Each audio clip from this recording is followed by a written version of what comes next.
সাথে আদায় করতেছি আল্লাহু আকবার। আমি নিয়তটা আবারও বলে দিচ্ছি, এটা মুখে বলা জরুরি না, কিন্তু মনে মনে থাকাটা জরুরি। আমি কেবলামুখী হয়ে এই ইমামের পিছনে ঈদুল আজহার 2 রাকাত ওয়াজিব নামাজ অতিরিক্ত 6 তাকবীরের সাথে আদায় করতেছি আল্লাহু আকবার। ইমাম সাহেব আল্লাহু আকবার বলে হাত বাঁধবেন, কান পর্যন্ত হাত উঠিয়ে হাত বাঁধবেন।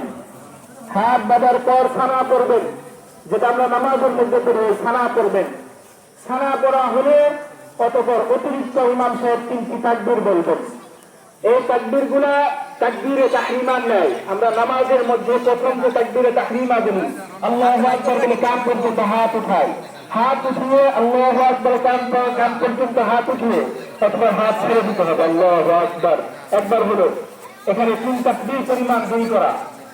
আবার আল্লাহু আকবার, এবারে হাত উঠবে, হাত ছাড়তে হবে। একই নিয়মে আল্লাহু আকবার, তৃতীয় তাকবীর বলার পর হাত উঠিয়ে হাত বাঁধতে হবে। হাত বাঁধার পর আউযু বিল্লাহ বিসমিল্লাহ করে ইমাম সাহেব সূরা ফাতিহা পড়বেন এবং সূরা ফাতিহা শেষে অন্য একটি সূরা মিলাবেন। সূরা মিলানোর পর অতঃপর রুকু সিজদা করে দ্বিতীয় রাকাতের জন্য উঠবেন। দ্বিতীয় রাকাতের জন্য যখন উঠবেন তখন ইমাম সাহেব প্রথমে সূরা ফাতিহা পড়বেন, সূরা ফাতিহা শেষে অন্য একটি সূরা মিলাবেন।